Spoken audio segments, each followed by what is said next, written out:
नमस्कार साथियों, कैसे हैं आप सभी। उम्मीद करता हूं कि आप स्वस्थ होंगे, सुखी होंगे और आनंदित होंगे। श्री रामचरितमानस में आपका स्वागत है। हम श्री राम के चरित्र का गुणगान करते हुए जीवन की विभिन्न धाराओं का जानने का, समझने का प्रयास करते हैं।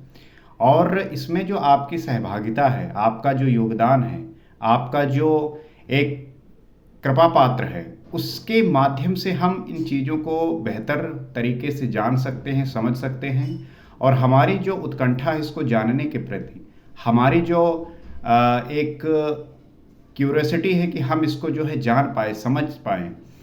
तो श्री रामचरितमानस को समझना, जानना और इसको पढ़ना जो है आपका एक लक्ष्य के रूप में, एक निरंतर अध्ययन के रूप में इसे अपनाना होगा। यहाँ पे उपनिषद, पुराण और सारे वेदों का जो है निचोड़ है। यहाँ पे गोस्वामी तुलसीदास जी ने जिस प्रकार से बातों को वर्णित किया है, इसे हम जानकर अपने जीवन के विभिन्न क्षेत्रों के बारे में जान सकते हैं, समझ सकते हैं। तो जिस प्रकार से हमने पिछले एपिसोड में ये देखा, जाना कि कैसे जो है राजा दशरथ और कौशल्या को इस बात की चिंता हुई कि हमारे जो है संतान नहीं है। उन्होंने जो है वशिष्ठ जी के पास गए और वशिष्ठ जी ने जो है एक यज्ञ करवाया। यज्ञ जब हुआ तो उनमें से जो है श्रृंगी ऋषि ने जो करवाया, तो उसके बाद जो है अग्निदेव हविष्यान खीर लेकर प्रकट हुए और उन्होंने राजा दशरथ को कहा कि आप जो है इसको अपने हिसाब से सभी को खिला दीजिए, वैसे भाग बांट कर बांट दीजिए। उसके बाद जो है वो ये कहकर अंतर्ध्यान हो गए।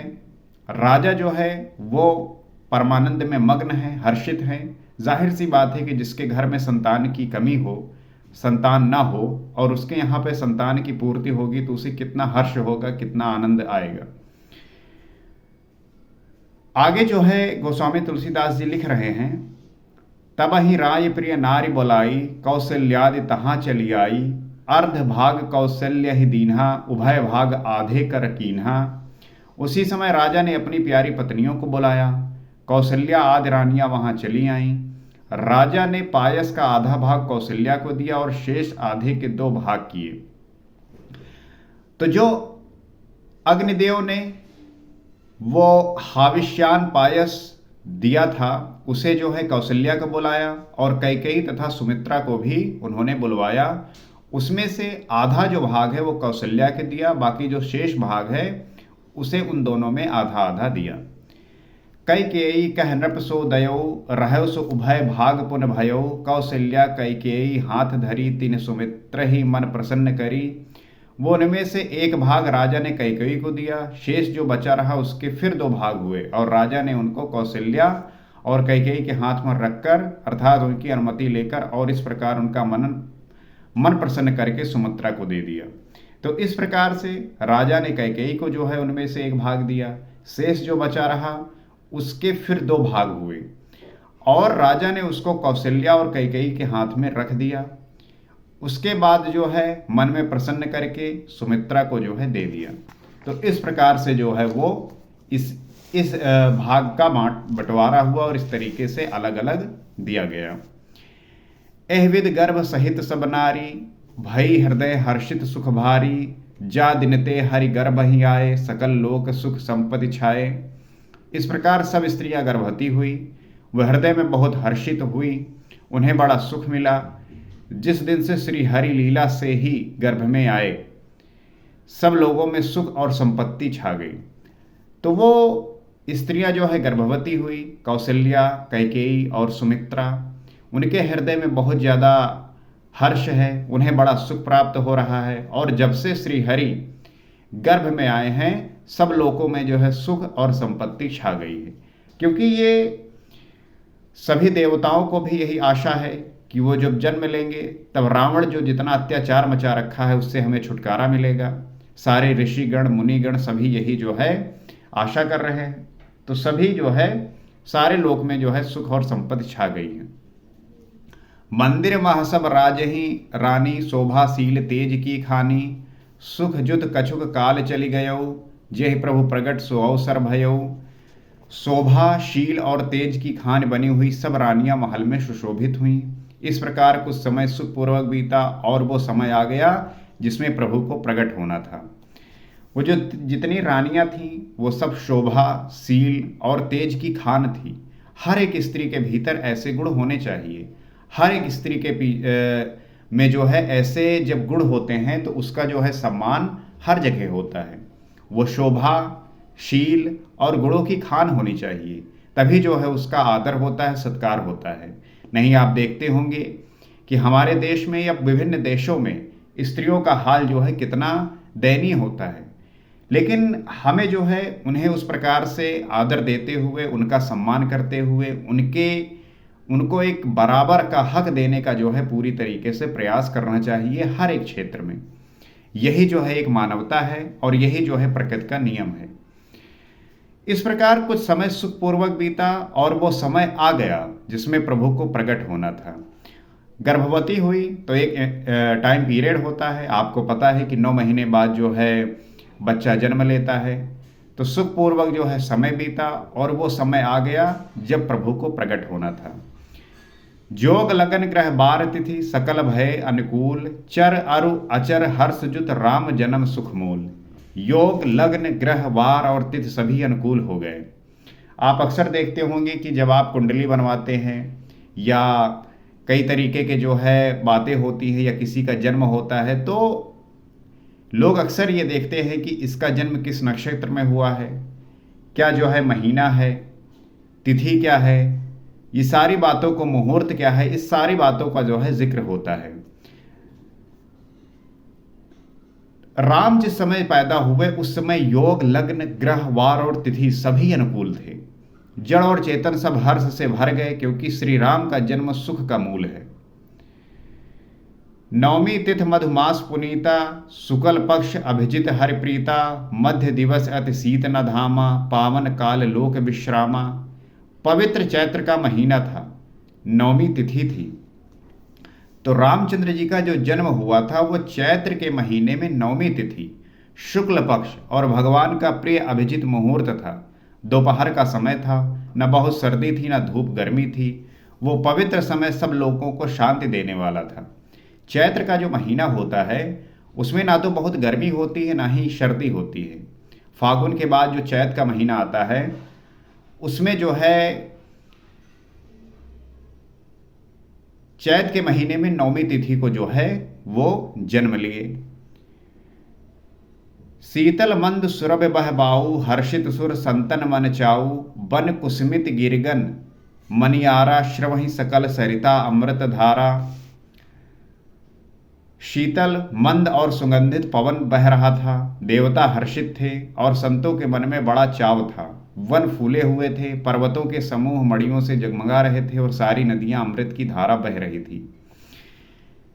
गोस्वामी तुलसीदास जी इतना सुंदर जो है वर्णन किए हैं कि कोई भी व्यक्ति अगर कवि बनना चाहता है, लेखक बनना चाहता है, किस प्रकार से किस चीज़ का वर्णन करना है वो ये सीखना चाहता है, तो वो इस ग्रंथ को पढ़ के भी जो है सीख सकता है कि किस प्रकार से हमें वर्णन करना है, किस प्रकार से जो है चीज़ों को सही तरीके से विश्लेषण उसका करना है। लिखते हैं शीतल मंद सुरभ बह बाऊ, हर्षित सुर संतन मन चाऊ, बन कुसमित गिरिगन मनियारा, श्रवहि सकल सरिता अमृत धारा। शीतल मंद सुगंधित पवन हवा बह रही है। आप देखते होंगे जब ऐसी हवा बहती है, आप ऐसा महसूस करते हैं तो आपको बड़ा अच्छा अनुभव होता है। आपका मन भले ही कितना परेशान हो, दुखी हो, आप चिंता में हो, जब ऐसा माहौल बनता है, ऐसा जब दृश्य आपके सामने प्रदर्शित होता है तो आपको जो है बड़ा आनंद आता है। देवता हर्षित थे और संतों के मन में बड़ा चाव था। वन फूले हुए थे, पर्वतों के समूह मड़ियों से जगमगा रहे थे और सारी नदियां अमृत की धारा बह रही थी। सो अवसर विरंच जब जाना, चले सकल सुर साज विमाना, गगन विमल संकुल सुर जूथा, गावहीं गुण गंधर्व बरूथा। जब ब्रह्मा जी ने ये भगवान के प्रकट होने का अवसर जाना, तब उनके समेत सारे देवता विमान सजाकर चले। जब ब्रह्मा जी को ये पता चला कि जो है भगवान प्रकट होने वाले हैं, तो ये अवसर जानकर विमान सजाकर जो है वो सब लोग चले। निर्मल आकाश देवताओं के समूह से भर गया, गंधर्वों के दल गुणों का गान करने लगे। तो सारे देवतागण जो है वो चल दिए और निर्मल आकाश में देवताओं का जो है समूह भर गया। गंधर्वों के दल गुणों का गान करने लगे, क्योंकि जब कोई अच्छी न्यूज आती है, जब अच्छा कोई कार्य होता है, तब आप देखते होंगे कि गुणगान होता है, गाने बजाने होते हैं। तो इस प्रकार के अच्छे अच्छे जो है कार्य होना स्टार्ट हो जाता है। और इसका यही है कि सभी लोग जो है प्रसन्नचित है, सभी लोग जो है सुखमान है, आनंदित है। बरसहि सुमन सुवंजुली साजी, गह गहि गगन दुंदुभि बाजी, अस्तुति करहि नाग मुनि देवा, बहुविध लामहि निज निज सेवा। और सुंदर अंजलियों में सजा सजाकर पुष्प बरसाने लगे, आकाश में घमाघम नगाड़े बजने लगे, नाग मुनि और देवता स्तुति करने लगे और बहु प्रकार से अपनी अपनी सेवा उपहार भेंट करने लगे। बरसहि सुमन सुवंजल साजी, गह गहि गगन दुंदुभि बाजी, अस्तुत करहि नाग मुनि देवा, बहुविध लामहि निज निज सेवा। सब अपने तरीके से जो है उस हर्ष को जो है व्यक्त कर रहे हैं। आप देखेंगे जब व्यक्ति हर्षित होता है, प्रसन्न होता है, तो वो अपनी तरीके से वो प्रसन्नता प्रकट करता है, उसे जाहिर करता है। और उसकी ये प्रसन्नता उसको जो है आनंदित करती है, उसको जो है उसके आनंद की ओर जो है लेके जाती है। तो रामचंद्र जी का जो जन्म है वो इसी प्रकार से सुख देने वाला है। सुर समूह विनती कर, पहुँचे निज निज धाम, जग निवास प्रभु प्रगटे, अखिल लोक विश्राम। देवताओं के समूह विनती करके अपने अपने लोक में जा पहुँचे, समस्त लोकों को शांति देने वाले जगत आधार प्रभु प्रकट हुए। तो देवताओं के समूह ने जो है अपने अपने लोक में पहुँचे विनती करके, और समस्त लोगों को शांति देने वाले जगत आधार प्रभु प्रकट हुए।